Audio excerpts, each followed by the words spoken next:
Ano bang gusto nyong makamit itong 2024? Sa gitna na tayo ay mag-June na. Yung 2024 po. Oh, ano ba gusto mong makamit itong... Para po ba sarili ko? Oo. Siguro bago po mag-June. Or bago mag-June ngayon. Siguro ano po, na matanggap po ako sa college na in-applyan ko po ngayon. Kasi incoming college na po ako this year. Kayo po?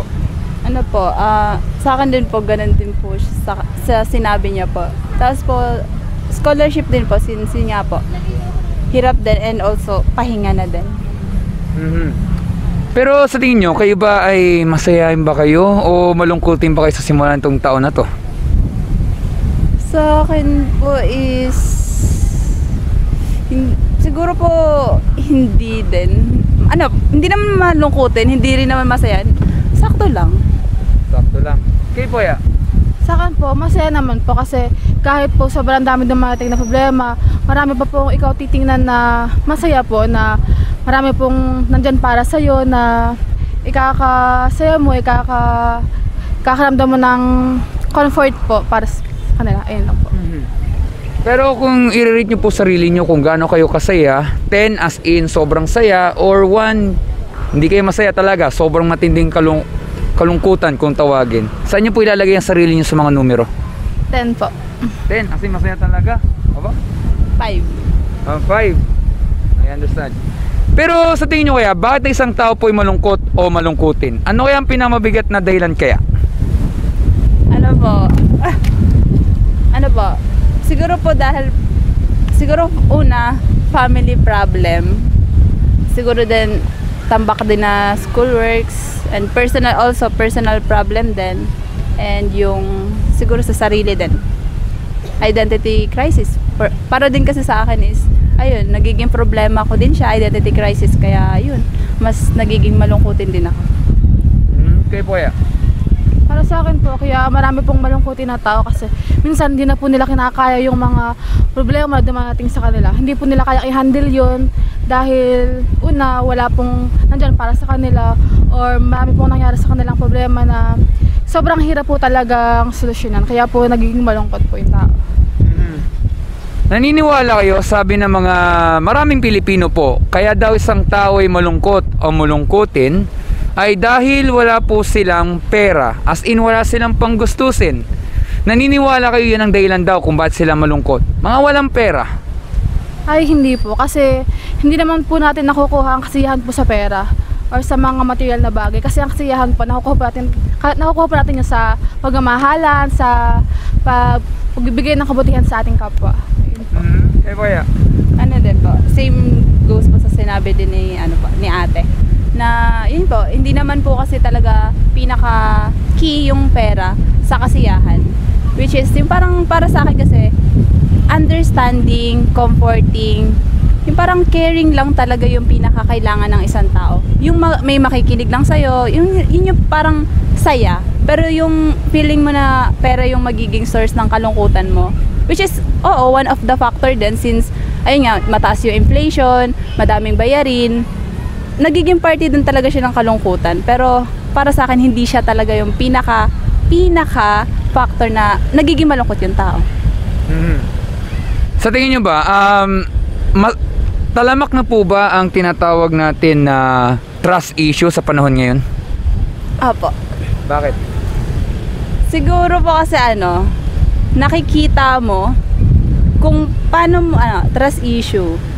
Para po sa akin, oo, kasi just parang pag sinabi mo yung isang part mo sa isang tao, and parang pag narinig mo yung kwento mo sa tapos parang pag narinig mo yung kwento niya, marirealize mo na, ganito yung taong to, hindi ko siya mapagkakatiwalaan. Kasi ganun yung wording niya eh. Kayo po kaya? Ano po yung tanong? Sa tingin nyo, talamak na po ba ang trust issue? Siyempre po, talamak po yan ngayon. Lalo po na sa ngayon, talamak po yung social media po. Sobrang maraming gumagamit nun. Siyempre po, mahirap po tayo magtiwala sa hindi natin kakilala kasi marami na pong nalaloko. Sige, ganito. May mga iba akong kanito na tanong. Mas mabilis po ito. Pero sunyan po ito, no? Tanong ko lamang. Kayo po ba ay isang mabuting tao po? Hatingin ko po, opo. Hindi pa. Bakit po? Kasi po hindi naman po ako ganun kabait. Masabing mabait na hindi ako naninira ng ibang tao. Siyempre, tao din ako na parang parang nakikinig ako sa iba na ayun, masasama. Kasi parang yun na din kasi yung parang nagiging way ng isang tao para magkaroon ng connection. Kaya para sa akin, hindi talaga ako mabait. Paano ito po masasabi kung isang tao po ay mabuti? Mahirap po siyang sagutin. Para sa akin, hindi ko po masasabing ang isang tao ay mabuti. Based lang sa nagdadasal siya, based lang sa nagpopo siya, based lang sa nagbibigay siya ng pera, na parang ang galang niya kasi may mga tao talagang may bad side. Like parang sa loob yung kulo. Kaya hindi ko po masasabi. Iboya. Paano po nagiging mabuti ang isang tao? Para tingin ko po, hindi lang po sa pati po sa pananalita nila. Kasi may kita mo po agad yun eh. Pag mabuti po yung isang tao, pag kilala mo na po siya. Siyempre po, hindi mo po siya masabi na mabuti agad based on physical lang po. Nakita mo na marespeto siya, gumagalang siya, pero hanggang doon lang yun. Pero pag nakilala mo siya, tsaka mo lang malalaman po lahat. And para po sa akin, Naging mabuti. para po sa akin, ang pagiging mabuti po, pag kilala mo po isang tao, pag kilala mo na po talaga. Ito po. Mahilig ba yung magbasa ng dictionary? Tanong lamang po. Hindi po. Konti lang. Medyo. Pero nakapag-search ka naman kay Google pag hindi mo alam ang isang salita. Siyempre naman po. Apo, 100%. Bigyan ko kasi kayo ng konting trivia o konting kaalaman. So ito po yun. Sabi kasi sa dictionary, either sa online man yan or sa totoong dictionary, pag sinabi daw na mabuti o good, ito daw yung tinatawag na moral excellent o morally upright. Ibig sabihin doon, sa top 1 na definition, dapat daw walang ginagawang masama, wala daw ginagawang krimen, at wala daw siyasaktan na tao kahit sanggol.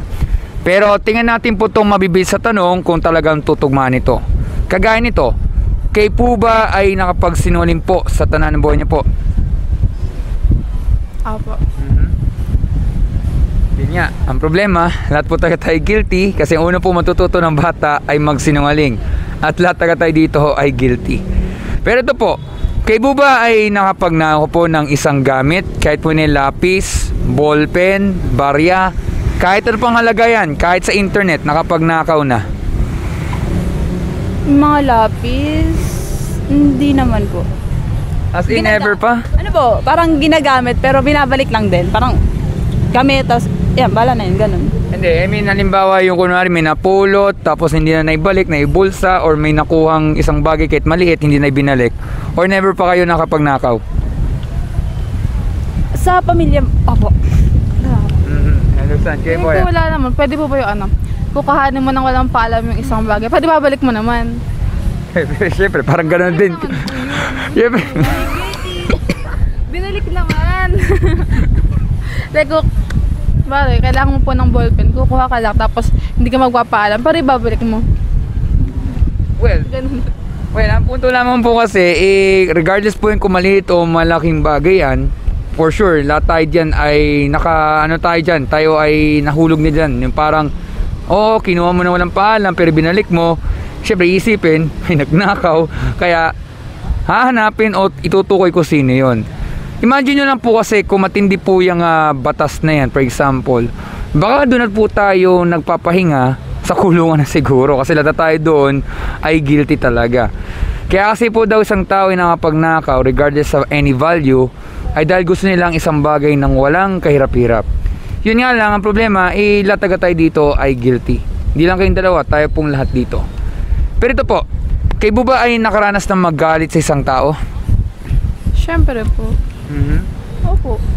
Nawawala ba stress natin pag tayo nagagalit o lalong tumitindi po? Mas tumitindi.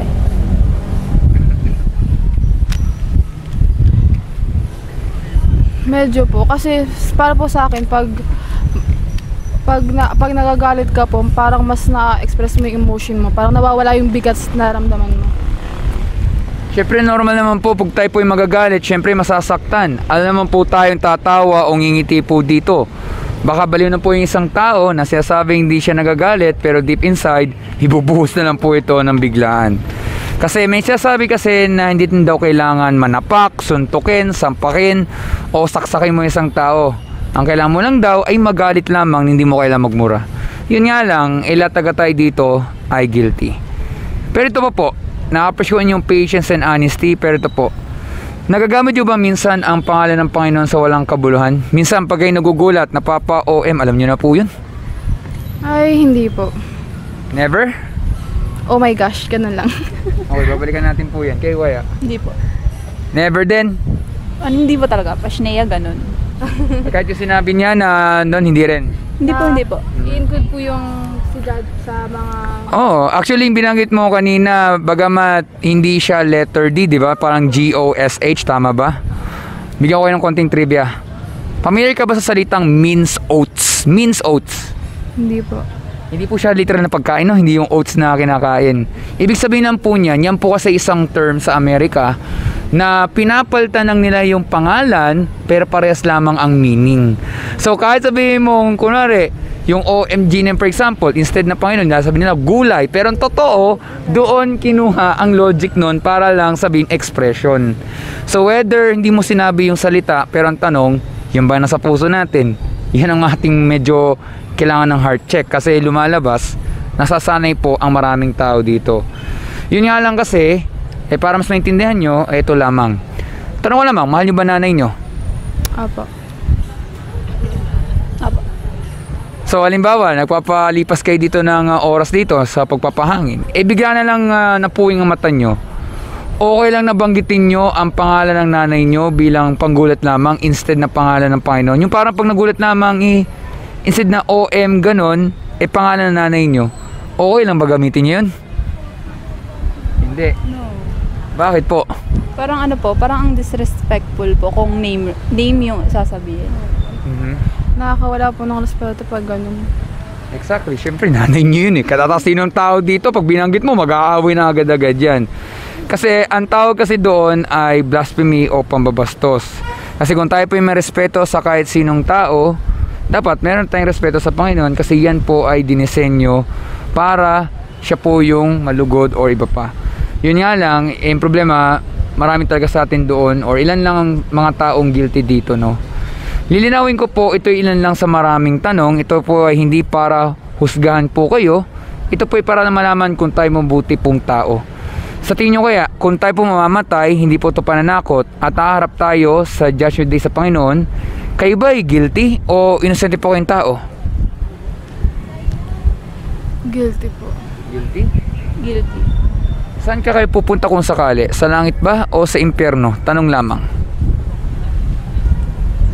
Nakadepende po yan Pero sabi din po kasi, kung sa Christian, may tinatawag po kasi tayong purgatorio, which is kung saan po, parang dun muna yung mga kaluluwa na parang yun yung magiging nila, dun ka muna huhusgahan kung saan ka ba pupunta, sa langit ba o sa impyerno. Kaya parang purgatorio po. Okay, pero kayo? Hindi ko po alam. Hindi mo rin Hindi ko po alam. masabi kung saan talaga kasi. Okay, so ganito. Bigyan ko kayo ng konting isang simpleng halimbawa. Napakadali lang to. Kunwari may isang kriminal. Siya po ay pumatay ng tao or sabihin na natin nagnakaw siyang pera sa bangko. Nahuli siya ng pulis at siya po ay nasa korte at siya ay nililitis doon ng judge. At ito po ang sasabihin niya.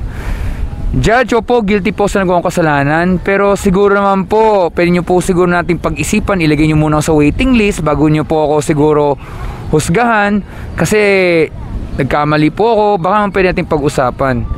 Pero sasabihin ng judge, una, wala po yung tinatawag na waiting list or yung parang, kaya nga ikaw nahuli kasi ikaw i-judge ka sa ginawa mong krimen, hindi sa iba-ibang mga bagay. So, ibig sabihin, ano man ang kailangan, sasabihin ng judge, kailangan niyang pagbayaran kailangan siyang itapon sa kulungan kahit hindi pa siya niniwalang may kulungan. Tama po ba? Kailangan niya pagbayaran. Opo. Opo. Kasi ganito po yun. Nabanggit nyo kasi kanina na parang... Sige. Para sa akin na po, para sa akin is kung wala pong waiting list, paano po mahuhusgahan? I mean, paano ma-analyze ng judge kung yung taong bang yun is talagang gumawa ng krimen? Paano niya, parang ganun sa akin. Okay, so ganito yan. Di ba binanggit nyo kanina yung parang sa Christian may tinatawag daw na purgatorio, tama po ba? Opo. Sa Bible po kasi, well, ganito po yan. Sa Bible po kasi, walang binabanggit na purgatorio. Heaven or hell lang po siya. So, pwede natin po ito i-apply yan sa isang logical sa totoong buhay. Makukulong ka or hindi. Walang waiting list. Kaya po isang tao ay nasa korte dahil siya ay lilitisin dahil siya ay may nagawang krimen at lalong titibay yan kapag may mga witness or may mga ebidensya. Kasi pag sinabi po natin na parang baka naman merong sigurong dun muna siya lilitisin kaysa muna itapon sa ganun, ay para bang sinasabi na yung tao hindi siya niniwalang may kulungan, pero in reality nandoon yung kulungan. Ibig sabihin agad-agad magkakaroon ng tinatawag na judgment or talagang dun siya itatapon. Kasi ibig sabihin lamang po, kung ano po sinasabi ng Bible is somehow ay parang nangyayari sa totoong buhay. Kaya nga po may kulungan dahil sinisimbolize na ito ay para ma-judge or mapagbayaran ng isang kriminal. Pero hindi po natin pag-uusapan ng death penalty dito kasi wala naman talagang death penalty, pero ang punto lamang ay meron talagang paglalagyan ang mga kriminal. Kasi ibig sabihin, talagang guilty talaga. Kahit sabihin natin yung isa ay kailangan pang tingnan kung may matibay na ebidensya or wala, pero still, kaya siya dinala doon dahil isabihin, mataas ang posibilidad na may nagawa talaga siyang krimen.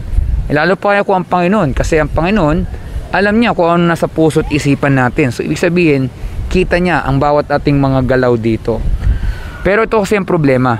Sabi kasi sa Biblia, ang mga tao nagsinungaling, nagnakaw, nagtanim ng galit, at iba po mga nagawang kasalanan, magano, mabigat, ay walang makarating sa langit. Hindi makikita ang karya ng Diyos kung hindi itatapon po sa nagbabagang apoy o impyerno. Simple lamang po ulit ang tanong ko dito. Sa tingin nyo kaya, kayo ba'y nag-aalala na maaaring kayo pong dalawa ay itapon sa impyerno? Pero hindi lang kayong dalawa. Tayo pong lahat, hindi lang sa Sampaloc Lake, lahat po. Kasi may nagawa tayong kasalanan sa harap ng Panginoon. Nag-aalala po ba kayo sa sinasabi ng Biblia? For me po hindi ako nag-aalala. Kasi if you accept God and you totally act on it, tapos you behave, as in, nag-behave and in-accept mo talaga siya, why would you worry? Kasi in-accept mo na siya and ayun, kahit na may ginagawa ka, ayun po. Sa akin, ganun din po. Na hindi po ako mag-aalala kung saan ba ako talaga mapupunta. As long as you accept God po sa, like, truly accept God po sa, hindi lang po sa pag-act, pati po yung buong puso mo pong in-accept si God. Siyempre, hindi ka po mag-worry kung saan ka pa mapupunta. Kasi alam mo po na nandyan po siya para sa'yo palagi. Tapos tinanggap mo siya ng buong puso po. Okay. Pero syempre kasi, kaya ako po tinanong yan ay ganito. Sa tingin nyo ba ang Panginoon ba ay nagsisinungaling? Hindi. No po. Bakit po? Kasi, patingin ko po, hindi po. Kasi, sigad na yun eh. I mean, Sa akin po hindi. Kasi isipin mo, like, siya yung Almighty. He can do anything na may power na siya. So, anong mawawala? Bakit siya parang kumbaga siya yung ruler, siya yung model. Kung sisinungaling siya, bakit niya pa ginawa yung 10 Commandments? Kaya para sa akin, hindi po.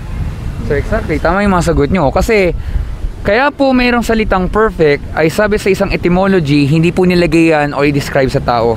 Ang ginawa ng mga eksperto, tinignan nila ang karakter ng Panginoon at ginamit sa example bilang perfect ang weather, perfect ang kapaligiran, perfect ang Sampaloc Lake, yung mga ganyan.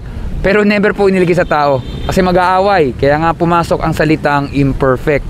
Ang punto lamang po, talaga hindi magsisinungaling ang Panginoon kasi Pag nagsinungaling siya, wala na tayong standard. Gulo na po ang buhay natin.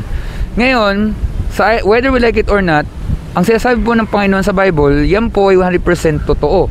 Ang nag-iiba lamang po ay interpretasyon ng tao. Ngayon, ang gusto ko lang kasi po ipakita lang po dito ay para makita natin na whether we like it or not, ang justice ng Panginoon ay napakabigat. Ang tanong lamang, sa tingin nyo, alam nyo po ba kung anong naiisip ng Panginoon sa ating buhay? Kaya nyo ma-predict, hindi? Kung para sa akin hindi po, pero kung i-base mo siya sa Bible, ang inaano ng Bible is worship.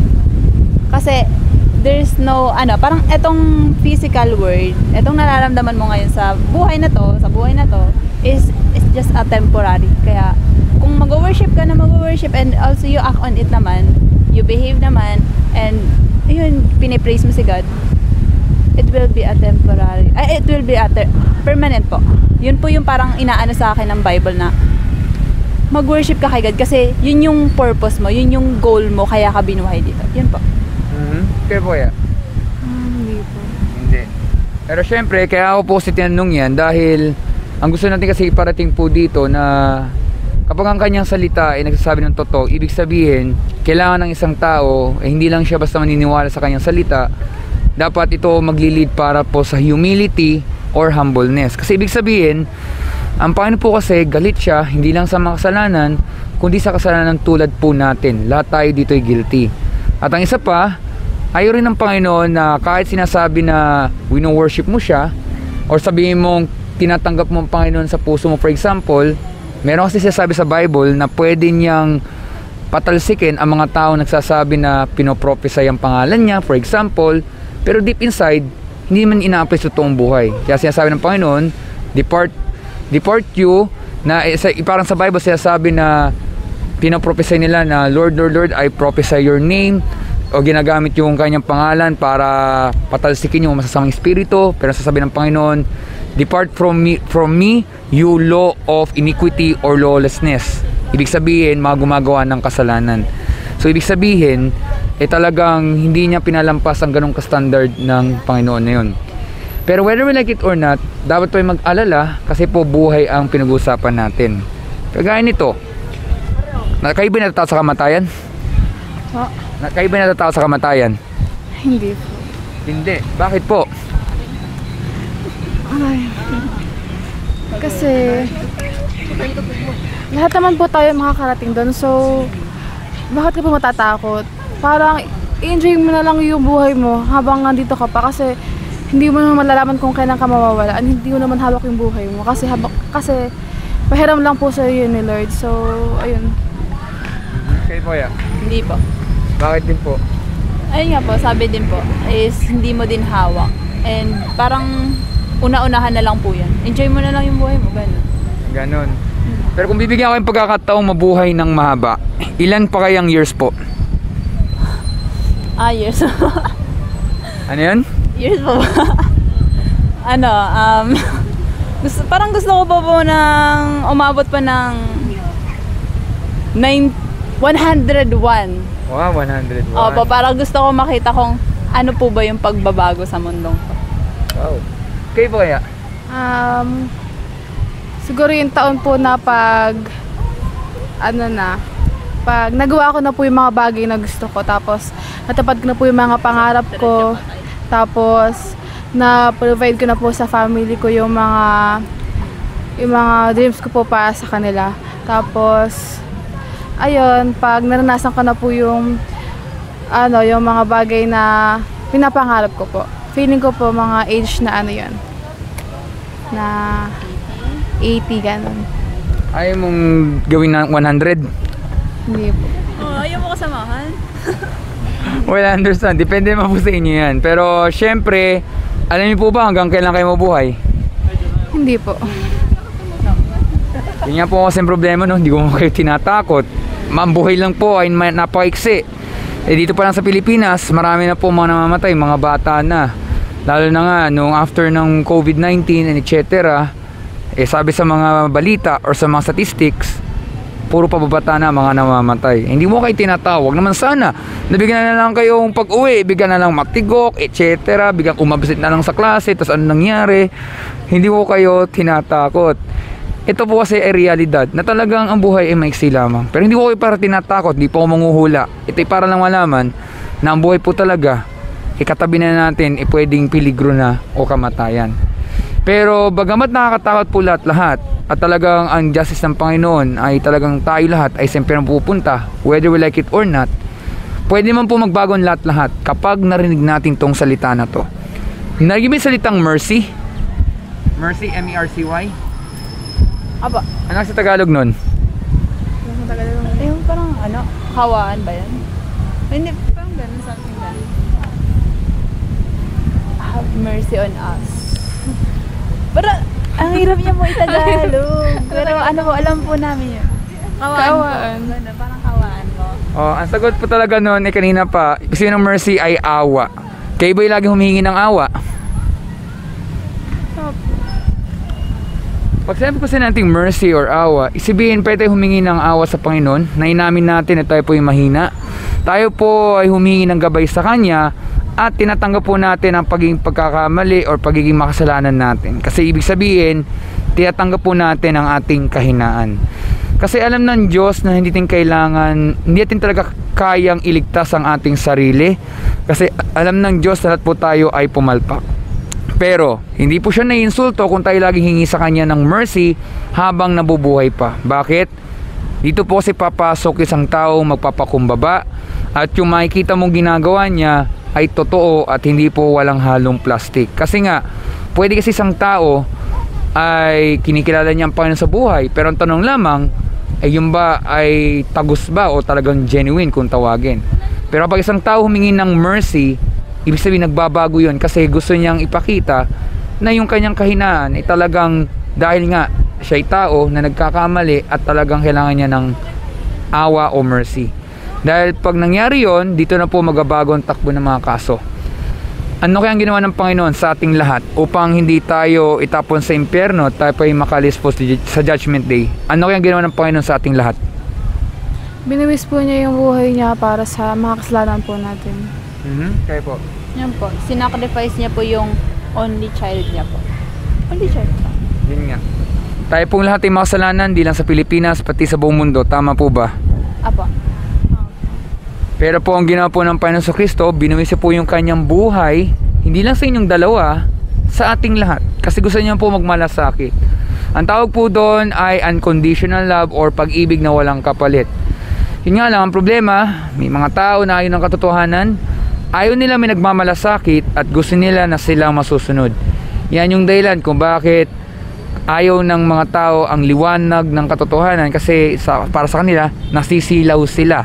Or ika nga, kunwari, halimbawa lang naman yun, halimbawa yung aswang, kagaya fictional siya, kaya natatakot sa liwanag kasi nasisilaw, parang nagsisimbolize, ayaw nila na sila ay mabura o yung parang matigil ang kanilang ginagawang kasamaan. So ibig sabihin naman po nun, ganyan din po ang gusto ng mga tao. Kaya lahat talaga plano nilang patayin si Jesus. Yan yung dahilan kung ba't siya ipinako sa krus, namatay siya doon at siya ay nabuhay sa pangatlong araw bilang hudyat na natalo pong kasalanan at natalo po ang kasamaan. Kasi ibig sabihin naman po, ang kanyang pong dugo ang naging kapalit. Hindi siya namatay dahil lang sa walang dahilan. Kasi kung talagang nagsasabi lang siya ng totoo, pwedeng sa totoong buhay, wag na lang siyang pansinin kung talagang hindi ito sinasabi niya. Pero hindi pinatay siya. Kaya nga may sinasabing, the truth hurts. Narinig niyo na ba yun? Opo. Yan yung masakit. Kasi ibig sabihin, yan ang gagawin ng mga tao. Pag totoo, papatayin ka or sisirain ka. Isabihin, totoo ang sinasabi mo. Yun nga lang, yung ginawa ni Jesus, alam niya na kailangan itong gawin. Yan yung dahilan kung bakit siya nagsakripisyo.